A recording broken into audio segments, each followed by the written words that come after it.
Our reporter Masego Rahlaga is in Durban this afternoon, where food and other essential goods have arrived to assist people affected by the looting in the province. Masego joins us from an old age home in Sydenham in Durban. Masego, thank you for making time. So goods and some of the products arriving there to assist those in need.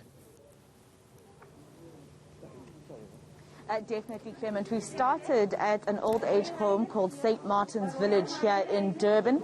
So as you can see, those food supplies that we travelled with the SEM air flight from OR Tambo International Airport in Johannesburg, landing just after noon at the King Shaka International Airport in Durban. So we've arrived at this old age home. They are one of the many beneficiaries who will be receiving parcels. Let's speak now to the spokesperson of the old age home. His name is Patrick Buckley. Mr. Buckley, thank you very much for your time on eNCA. Tell me something.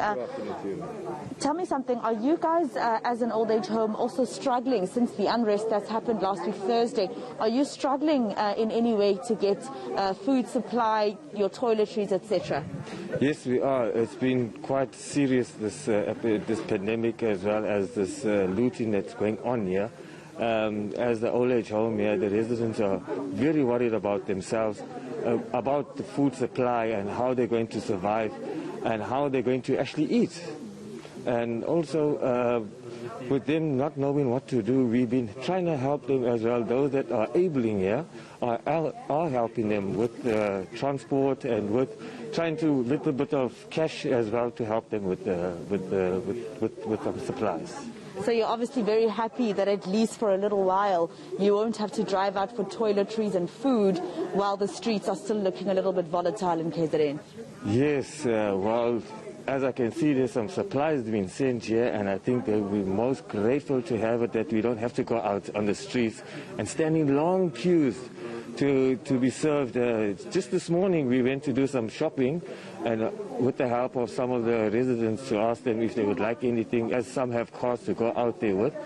And I tell you, we went in at 5 o'clock in the morning to stand in a line and only finished off at 11 o'clock in the morning to come out with a little bit of supplies that the shops have none at all that are in the shops. Just lastly, I mean, in terms of a person who is a resident in the KZN province, this unrest that's been happening, you having to take care of, for instance, the elderly who you say have been trying to go out on the street to get themselves what they need.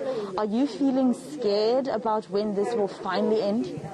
Yes, we are. We are very scared here, and especially the very, very elderly over here. They are most scared here because we are trying to comfort them by also patrolling the inner part of St. Martin's, of our home here, internally, to do patrolling over here, to assure them that they must not be scared, that we are here to help them as well, and enabling one that are patrolling the internal home here, to assure them that they must sleep peacefully at night, and then there are men that are patrolling the area internally of the home.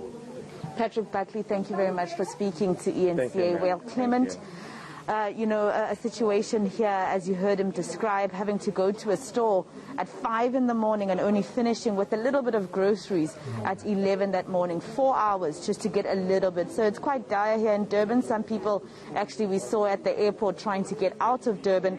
A couple earlier telling us that they were here for honeymoon, and unfortunately the unrest happened while they were here and they've run out of petrol. So their aim was to drive to Durban to see the beautiful city, but they've had to book a flight back to Johannesburg because they're scared, and also they told us it's because there aren't any places where they are able to freely get petrol.